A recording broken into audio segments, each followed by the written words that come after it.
How you doing there? This is Pete with Onwards and Upwards Rockhounding. I'm doing this video today to give you an idea of how I started out with rockhounding, moved on to lapidary basically, and not full-time lapidary. This is just something that I want to make use of some of the rocks that I've gotten. We certainly did find some good ones over the years. And I figured I was getting some deals on some decent equipment and I know how to restore things, so we did that. So onwards and upwards, and let's see if I can give you an idea of what I got here and give you a couple tips on use and what you may want to get and what you may not want to get. So what we'll start off with here is, this is a Richardson's Ranch sander. Okay, this is a heavy-duty machine that would be used. They actually use these, I think it's Oregon or Washington State, thunder eggs. The guys get them and they polish thunder eggs, and it's very good for that.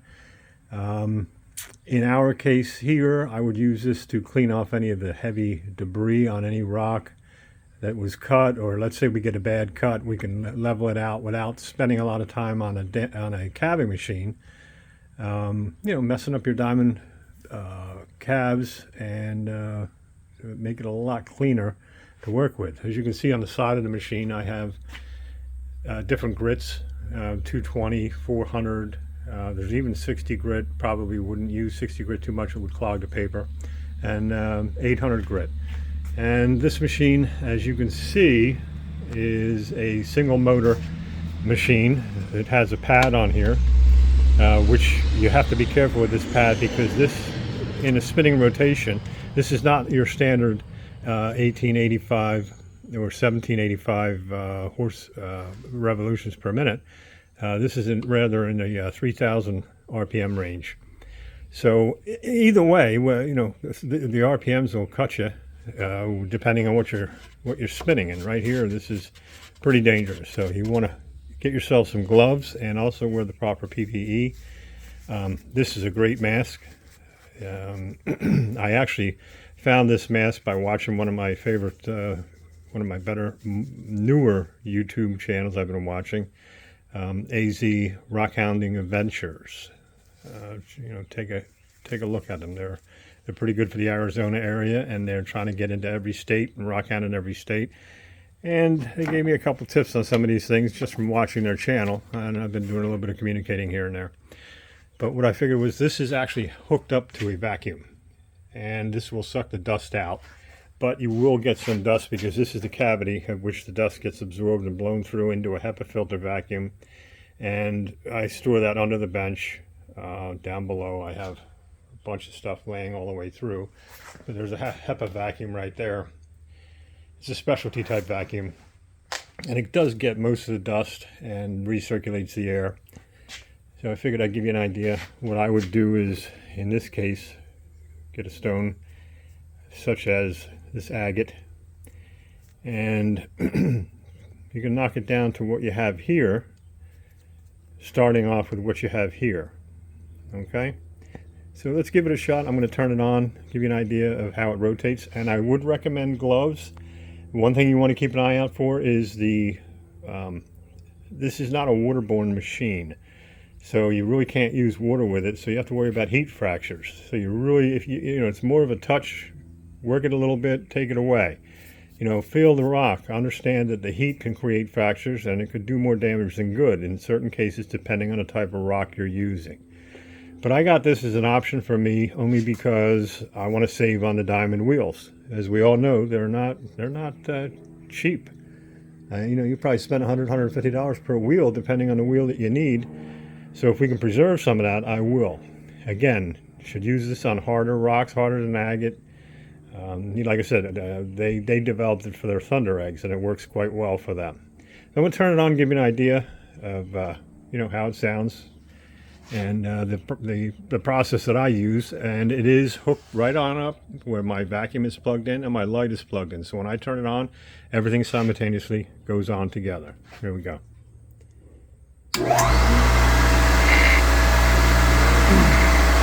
And what you got here is, this is more of a light touch and go. You would bring it in,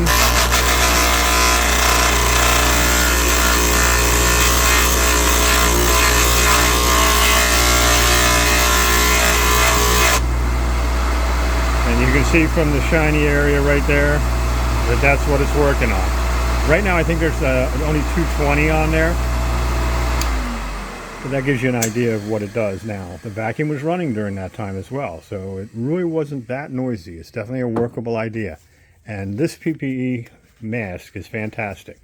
Just so if anybody isn't familiar with these, which I wasn't, and I've worn masks for 20, 30 years in the business that I had prior, this actually goes around the nose, but it also straps behind your neck with a Velcro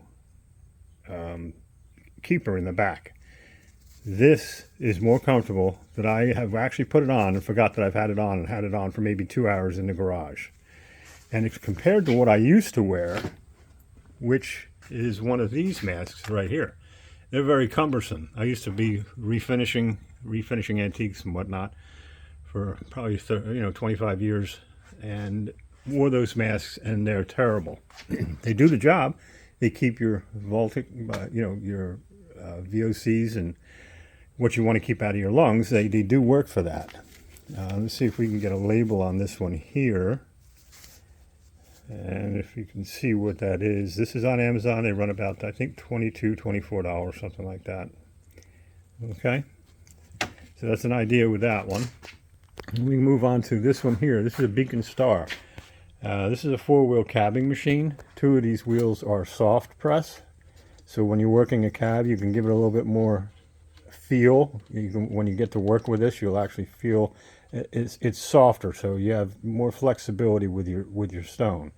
These are more of the hard diamond wheels, which will take off the rough, and then you work your way technically up in grit. With the higher the number, the finer the grit, and you work your way down, and then you get to the end of the machine here where you have a felt pad, and you can use tin oxide or cerium oxide or whatever your preference would be depending on what you're polishing. This is a good machine. This cost me a couple $100 when I first got it. It is a Beacon Star. I'd say I'd put it somewhere around the say late 70s, early 80s. And what it looked like when it came in is like what this one looks like here. Okay, it's basically in shambles. If you can see it amongst some of my equipment that I have here. Normally I don't have equipment laying all over, but I plan on working on this machine. Some of the items there are what I'm going to use to do so, because I've already had that follow through on this machine here. So this, I actually put a gravity feed drip system in. Basically just attach it to your Tupperware, whatever you got, and that's where your water feed will go. You have an on and off valve here, on and off valves on the machine to give you the water to whatever wheel you're working on. I replaced the carpet up underneath. Technically, you'll see this on a lot of machines. The carpet will absorb the water and then drip the water a little bit more evenly than a distribution of just a drip flowing down on the metal. Okay, so that machine is basically restored. Give you an idea.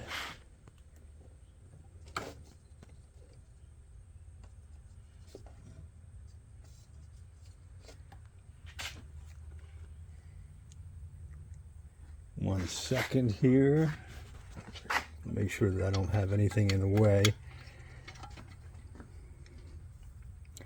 So if I go to turn it on, and that's one thing you want to make sure when you're working with these kind of machines, that, these motors can, if you have a cord wrapped around or in the wrong place, you're asking for trouble. You can even throw a rock right through the window, and I'm probably going to move that one machine. But if I turn this one on here,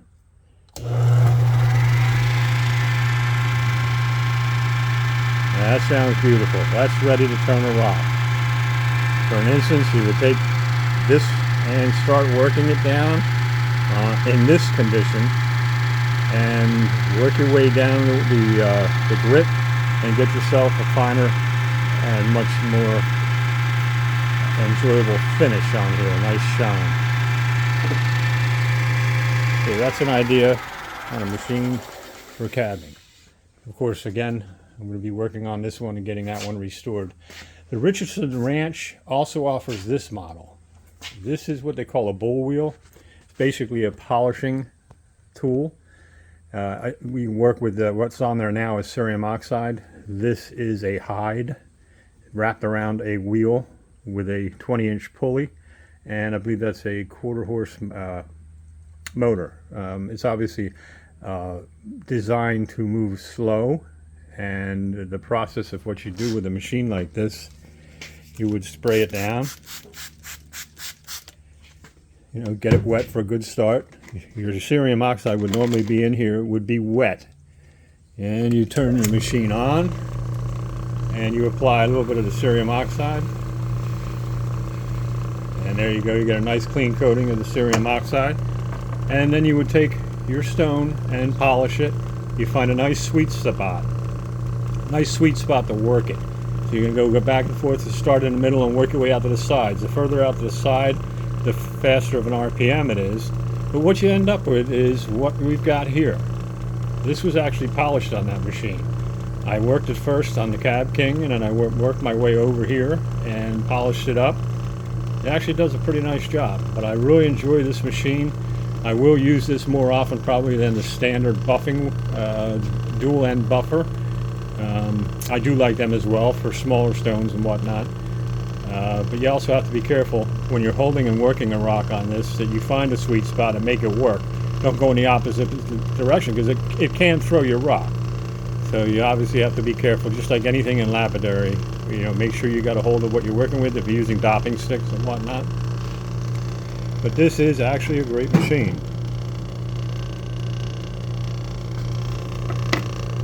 So this pass, I'll turn that off. And what we have here is the Cab King. And I think a lot of people are familiar with the Cab King. This one actually comes with a water pump, which comes out of the bottle here. I'm sorry, out of the bucket. Goes up behind the machine and then deposits the water into whatever wheel you're working with. You run one wheel at a time. Okay, and then you have your grits here, which are your heavier grit works down to a finer grit. It's actually the lower the number, the higher the grit, the finer the grit. And this machine also has what I have drained into a bucket below. I ran the tubes from the back of the machine, and it's pretty self-explanatory as far as this goes. Pretty clean machine. I got this used. You know, she sounds great. It's got a lot of life left to her. And I've used this consistently, and I'll show you a few stones that I've polished with it, worked with it, and from start to finish, they've done a great job. You can actually work this machine and be done at your final stage with a finished product. Okay, and one thing I will suggest is after you work one grit, you move to another grit. You clean your rock first, then move to another grit. If you have to go back, make sure you clean it. You don't want to take your grit from one to another. Definitely clean your rock. That's one of the reasons I have a toothbrush up here.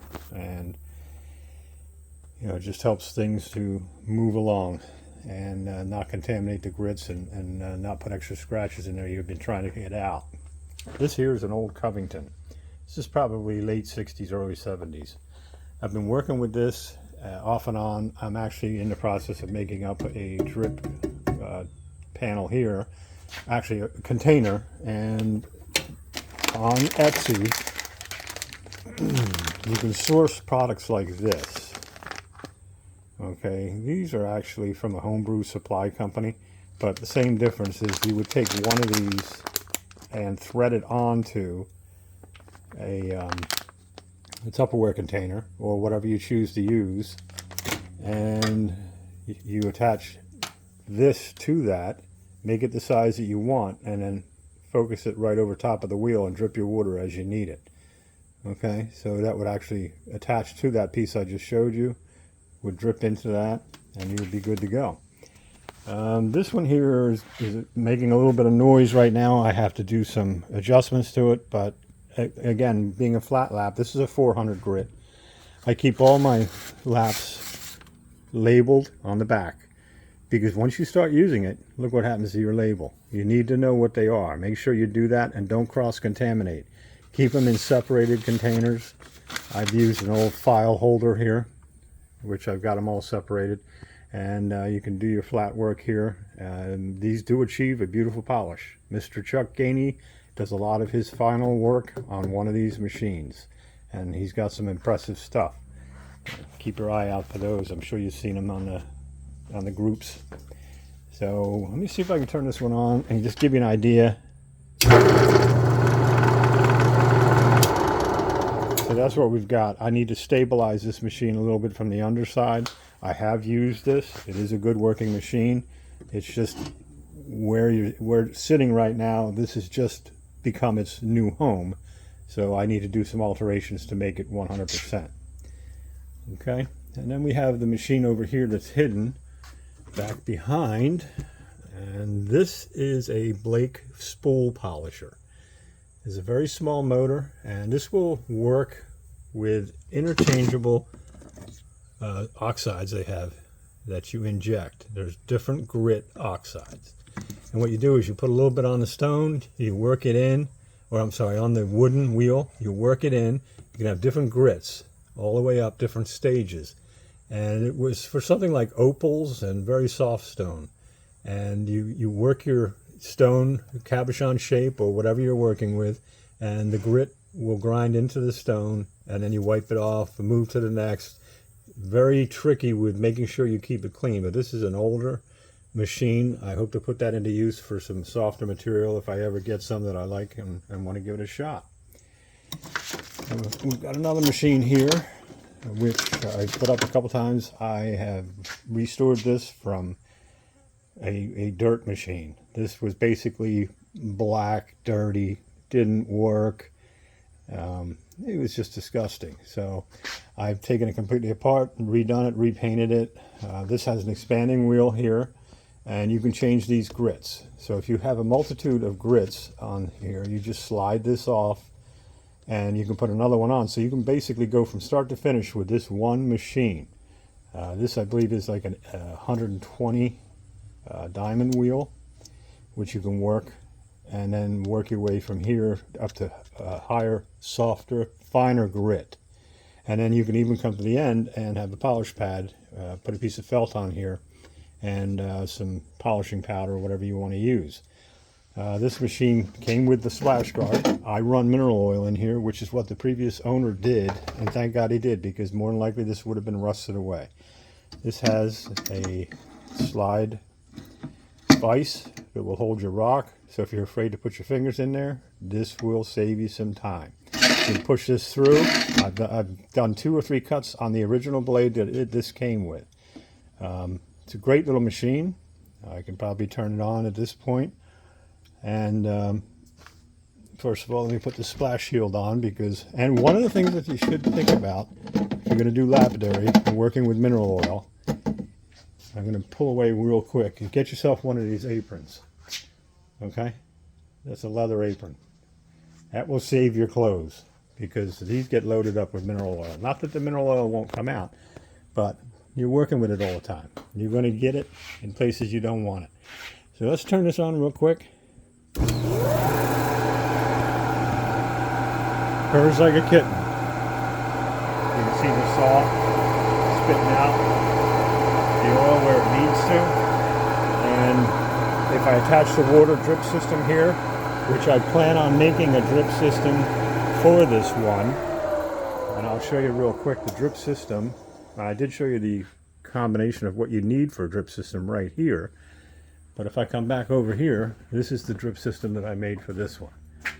Okay, I took a piece of I took a flange and got an adapter and PVC, screwed that in, did the reverse up here, put it on a wooden block, screwed it together, and then we have a gravity feed water system.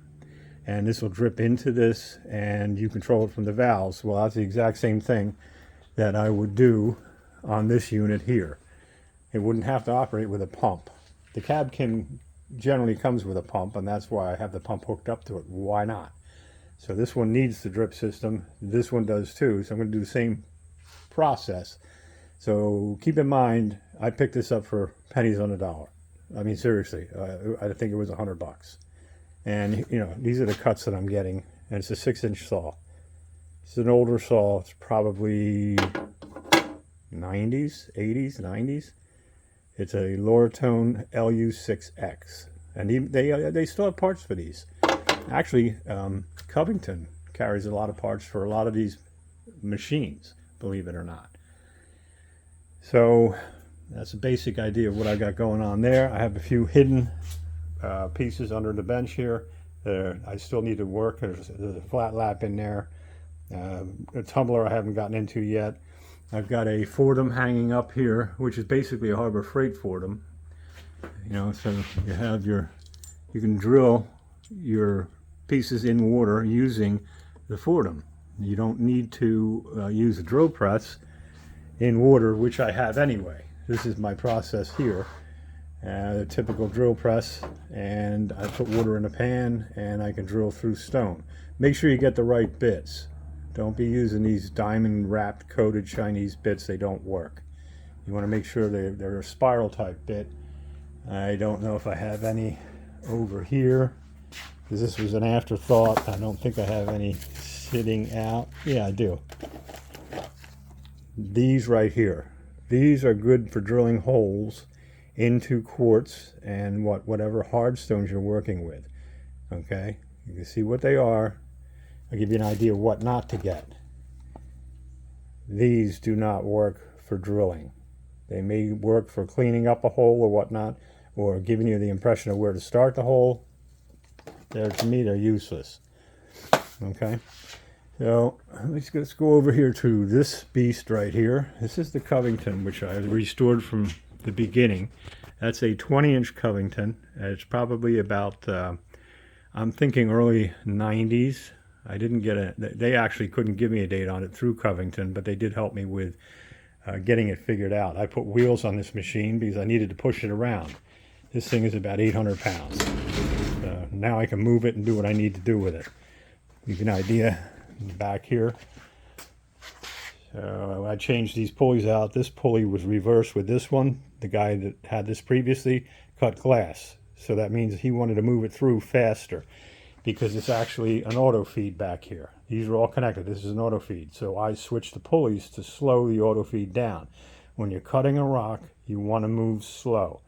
And make sure you gauge the timing on that, because that's important. I did work with Coington on a ratio where there's so many revolutions per minute, per inch, that you have to figure out. It's pretty straightforward once you get the formula. It's easy to figure out from there. But this is the beast that has yet to be fired up with oil in it. Give you an idea. This is a 700 pound to 800 pound machine. I repainted the entire interior. It took me 2 days to get the hole off, the bung hole off the bottom, which basically was seized. I had to use a torch. Same thing with the blade. I couldn't get the blade off, so I had to work with a torch on that, and I finally got it off, and then I got everything apart. And I checked all the bearings, got the side tray working, did everything that I needed to do with this machine. And she's ready to put oil in it, but I just finished putting wheels on it so that I can have it mobile. I don't want it sitting at the front of my garage. I need to find a place for it, and if I need to move it, I can move it without a problem at this point. Now those wheels are on there. Then we come to some smaller items that I use. We'll go with the Magnalite here. This actually works pretty well. I've spent some time. Let's see if we can get this on the phone. So what I've noticed and what I've learned working with this, this is Tushnight. And I'm going to try and get it to give me an idea here. But this would have a lot of flash. And I've learned that when you're working with a product like this, with a rock like this, you tend to be very particular. You want to maintain that flash that's in the rock, the natural colors that come out from the work that you do. And the harder you work on it, if you're trying to get out any imperfections, these are natural fractures, natural cracks in the rock. Don't work too hard to get them out. It's a rock. It's not going to be perfect, okay? There's a little one up in the corner on that you can possibly see. I personally, I'm finished with this one. I may give it a little bit of a glaze, but, you know, I have another one. There's another one that I've worked on for a while. They have a little blemish. There's a little tiny blemish right there. but they're very nice. As an end result, tushenite is a very nice rock. Very hard to find. This actually came self-collected out of New Jersey. There's a nice piece right there. Worked on that. That has dendrites through it. That was pretty nice to work with. So these are all a learn as you go, work as you go. We did this one. It's one of the first ones I did, and I actually took a piece of scrap amethyst that was given to me, and I made it work. Put a little clasp on it. So, just to give everybody an idea of what you got and what you work with, you know, you try and also stay organized, obviously, with everything you've got. I've got rocks all piled up. There's three, four shelves over here that are all organized. There's labels on them. They're from different states, from mostly Pennsylvania, but there's some from Missouri, there's some from New York, there's some from Connecticut, and there are 2 or 3 deep in shelves through there. So got enough stuff to work on. And we get back to what we have here. Just a quick final recap on everything. These are just what I use to get to where I'm at right now. I'm looking for a 10-inch saw, so if anybody knows of one, let me know. I'm not looking to spend a lot of money. I'd rather have it beat up, and then I'll fix it up myself. So again, these are all nickel and dime. I've got that Richardson sander and that polisher for under $400. Each machine is $550 plus shipping. Actually, I think that's $600 plus shipping, and I think it's $100 to ship. So I really do source out what I get. I can't afford to be spending a lot of money on these machines. That's why I get them, and I tear them apart and make them work. So what I would suggest, if anybody needs anything restored, or if they're finding an old machine, they need help, let me know. There are some online right now on our Rockhound group, Pennsylvania Rockhound Resources.